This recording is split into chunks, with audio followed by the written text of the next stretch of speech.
नमस्कार, जय श्री कृष्णा, जय श्री राधे। स्वागत है आप सभी का आपके अपने चैनल कुंडली शास्त्र में। मैं हूं आपका साथी एस्ट्रोलॉजर रतन सिंह। आज मैं आपके लिए लेके आया हूं आने वाले सप्ताह का संपूर्ण राशिफल।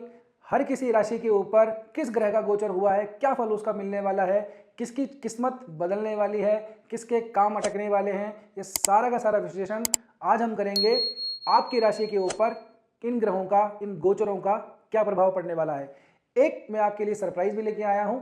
सरप्राइज ये है कि कैसे आप लोग अपनी कुंडली का फ्री एनालिसिस करवा सकते हैं हमारे द्वारा। ये मैं आपको बताऊंगा वीडियो के सबसे लास्ट में। जी हाँ, तो वीडियो को बिल्कुल भी स्किप मत कीजिएगा, आखिर तक जरूर देखिएगा। बात करते हैं मेष राशि वालों के लिए। तो सबसे पहले आप लोगों के हेल्थ की अगर मैं बात करूं तो आपके स्वास्थ्य भाव के अंदर शुक्र महाराज इतने दिनों से नीच के थे। 2 नवंबर को शुक्र महाराज यहां से अपनी स्व राशि के अंदर आ जाएंगे, जो कि आपको इतने दिनों से स्वास्थ्यगत जो समस्याएं आ रही थी, खास करके जिनको डायबिटीज़, प्रोस्टेट और इस तरह की जो चीज़ें रही हैं, थोड़े से मौसमी दाग धब्बे चकते वगैरह, वो उन लोगों को थोड़ी सी रिलीफ मिलने वाली है। इसके साथ में ही आप लोगों को जो इतने दिनों से कर्जे की थोड़ी समस्या आ रही थी, जिनको एक डेट साइकिल में थोड़े से फंसे हुए थे, वो यहाँ से निकलने अब जा रहे हैं। 2 नवंबर के बाद में आप लोगों को कर्जों से बहुत ज़्यादा राहत मिलने वाली है। शुक्र महाराज पहुँच गए हैं आपके व्यापार के भाव में, आपके मैरिज लाइफ के भाव में। तो यहाँ से आप लोगों को व्यापार के अंदर भी लाभ मिलता हुआ दिखाई दे रहा है। एक तो आपको कर्जों से थोड़ी सी मुक्ति मिलने वाली है, दूसरा आपको अपने व्यापार में लाभ मिलने वाला है। हाँ, ये बात है कि आपका जो षष्ठेश है वो अष्टमेश के साथ में युति बना के बैठा हुआ है। तो एक बार के लिए देखा जाए तो ये विपरीत राजयोग जैसी स्थिति भी बनाता है। जी हाँ, तो आप लोगों को मैं निश्चित रूप से कह सकता हूं कि आप लोगों के लिए अब जो थोड़ा सा अपने कर्जों को, डेट्स को फ्री होने का टाइम आ गया है। बात करें आपके लिए मैरिज लाइफ और लव लाइफ की, तो मैरिज हाउस के अंदर तो शुक्र महाराज अब आपके 2 तारीख के बाद में जा चुके हैं। तो जिन लोगों को शादी वगैरह के लिए जो ट्राई कर रहे थे कि हाँ अब उनका भी नंबर आ जाए, काफ़ी लोगों की शादियाँ हो चुकी हैं, तो आप लोगों के लिए भी अब जो समय है वो बहुत अनुकूल होने वाला है। सूर्य महाराज 15 तारीख के बाद में, 16 तारीख के बाद में, क्षमा कीजिएगा, 16 नवंबर के बाद में सूर्य महाराज यहाँ से निकल चुके होंगे, क्योंकि अब अपनी नीच की राशि में है। लेकिन ठीक से देखा जाए तो शुक्र और सूर्य यहाँ पे एक विपरीत राजयोग बना रहे हैं। जी हाँ, इस व्यवस्था के अंदर जब भी कोई ग्रह नीच का होता है तो उस नीच राशि का अधिपति जब उस ग्रह के साथ में युति बना ले तो नीच भंग राजयोग बन जाता है। जी हाँ, तो आप लोगों को सूर्य से संबंधित कोई तनाव आ रहा था, वैवाहिक जीवन के अंदर थोड़ी सी खटपट वगैरह आ रही थी, वो अब शांत होने वाली है। और जिन लोगों के रिश्ते नहीं हो रहे थे, शादियां नहीं हो रही थी, उन लोगों के लिए भी अच्छी खबर है, क्योंकि आपके पंचमेश भी सूर्य महाराज ही बनते हैं। तो पंचमेश और सप्तमेश की युति एक तरीके से प्रेम विवाह का योग बना रही है। जी हाँ, और ये योग ज्यादा फलीभूत होता हुआ तब दिखाई देता है जब सूर्य महाराज इस राशि को यहाँ से छोड़ते हुए आगे बढ़ जाएंगे, क्योंकि अभी वैसे हैं तो नीच के ही, लेकिन ये नीच भंग राजयोग आप लोगों को प्रेम विवाह के अंदर सफलता जरूर दिलाएगा।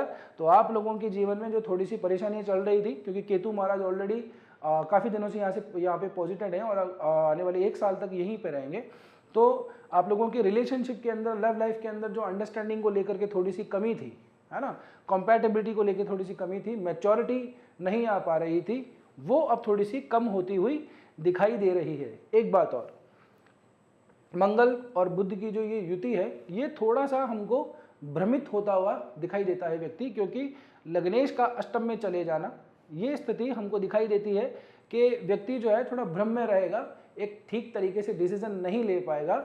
और मंगल के साथ में बुध की युति, आपके राशिस के साथ में बुध की युति जो है वो थोड़ी सी खराब होती हुई दिखाई दे रही है। तो अपनी वाणी के ऊपर जरूर आप लोगों को नियंत्रण रखना चाहिए, क्योंकि एक तो आप गलतफहमी का शिकार हो सकते हैं, और गलतफहमी के अंदर आकर के आप लोग कुछ गलत बोल दें, अपशब्द बोल दें, गाली गलौज कर दें, तो उससे आपका रिलेशन जो है वो और बिगड़ सकता है।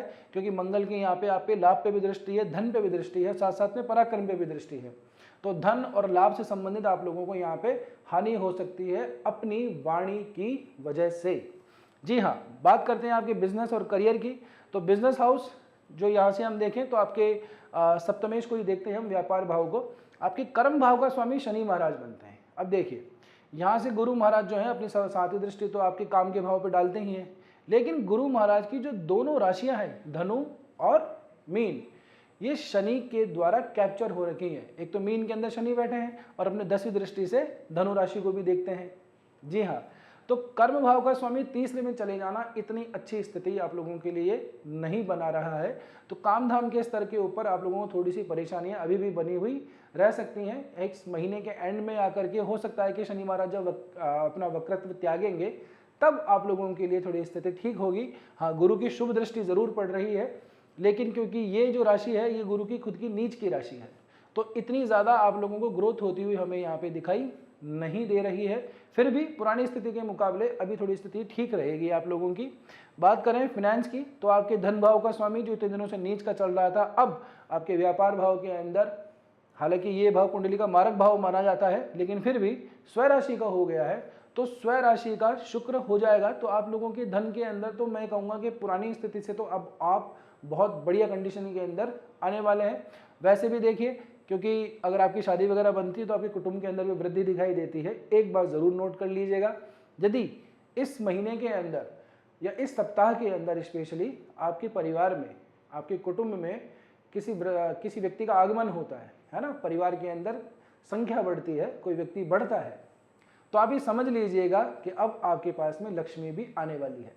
जी हाँ, व्यक्ति की बढ़ोतरी से आपका ये संकेत साफ साफ समझ जाएंगे कि हाँ, धन में भी अब वृद्धि होने वाली है। तो शुक्र महाराज का ये जो गोचर आपके लिए होगा, ये आप लोगों के लिए बहुत ज़्यादा लाभदायी रहेगा। स्टूडेंट्स और कंपटीशन वालों के लिए बात करूं तो आप लोगों के लिए भी समय ठीक है, क्योंकि देखिए विपरीत राजयोग बना रहे हैं। बुध महाराज आपके षष्ठेश जो हैं वो मंगल के साथ में जाके बैठे हैं, आपके राशि के साथ में जाके बैठे हैं। तो जो व्यक्ति फोर्स वगैरह के अंदर, टीचिंग वगैरह लाइन के अंदर प्रिपरेशन कर रहे थे, उन लोगों के लिए अच्छा रिजल्ट आने की पूरी उम्मीद है। तो आप लोग अपनी मेहनत को बिल्कुल बना के रखिए और तैयारी करते रहिए। आप लोगों को अच्छा परिणाम मिलने के पूरे चांस दिखाई दे रहे हैं, क्योंकि अगले पूरे महीने तक ही मंगल और बुध की ये युति यहीं रहने वाली है। मंगल महाराज तो काफ़ी समय तक रहेंगे, लगभग 5-6 दिसंबर तक यहाँ रहेंगे। तो ऑलमोस्ट एक महीने के अंदर अंदर आपको एक अच्छी खबर मिल सकती है। आज बात करते हैं आप लोगों के लिए एक उपाय की। तो आप लोगों को सबसे पहले तो एक ही उपाय कर लीजिए, और मैं ये कहूँगा कि आप ही नहीं बल्कि 12 राशि वालों को एक बात दिमाग में बैठा लेनी चाहिए कि अपनी वाणी पे नियंत्रण ज़रूर रखिएगा। जी हाँ, हो सकता है कि आप लोग आपा खो करके अपनी वाणी पे नियंत्रण खो दें और किसी व्यक्ति का दिल दुखा दें, उसको हर्ट कर दें, और आपका जो कैरेक्टर है वो सामने वाले के दिमाग के अंदर बहुत नेगेटिव छवि का स्वरूप ले ले। तो पहला तो ये इस बात का ध्यान रखिएगा। उसके बाद में आप लोगों को बस नॉर्मल से एक काम करना है। मंगलवार के मंगलवार हनुमान जी के मंदिर जाइए, गुड़ और चने का वहाँ पे प्रसाद चढ़ाइए, एक चमेली के तेल का दीपक जला लीजिए। चमेली के तेल अगर आपको नहीं मिलता है तो गाय का घी भी ले लेना, गाय का घी भी बहुत लाभदायक होगा। वहाँ पे बैठ करके या तो राम स्तुति पढ़िए या फिर राम जन्म जो स्तोत्र है वो पढ़ लीजिए। बस इतना सा काम कर लीजिए, आप लोगों का काम हो जाएगा। उम्मीद करता हूँ आप सभी को ये वीडियो पसंद आया होगा। आपकी कुंडली के अंदर कौन से ग्रह कहाँ पे बैठे हुए हैं, क्या आपका लग्न है, किस ग्रह की महादशा चल रही है, किसकी अंतर्दशा चल रही है, कौन सा ग्रह कारक है, कौन सा ग्रह मारक है, इन तमाम चीज़ों को देखने के बाद ही कुंडली का सटीक विश्लेषण किया जा सकता है। तो यदि आप अपनी जन्म पत्रिका दिखाना चाहते हैं, अपनी कुंडली दिखाना चाहते हैं, तो मेरे द्वारा आप विश्लेषण प्राप्त कर सकते हैं। बस नीचे दिए गए नंबरों पर आपको व्हाट्सअप कर देना है। हाँ, ये कंसल्टेशन पेड रहने वाला है। अब बात करते हैं जो मैंने प्रॉमिस आप लोगों को वीडियो की शुरुआत में किया था उसकी। आप लोगों को एक अच्छा सा कमेंट कर देना है कि आपको वीडियो कैसी लगी। चैनल को सब्सक्राइब करना बिल्कुल भी नहीं भूलना। हमारी टीम आपके उस कमेंट को सेलेक्ट करेगी और किसी एक व्यक्ति को फ़ोन किया जाएगा और फिर आपकी कुंडली का एनालिसिस किया जाएगा बिल्कुल फ्री में।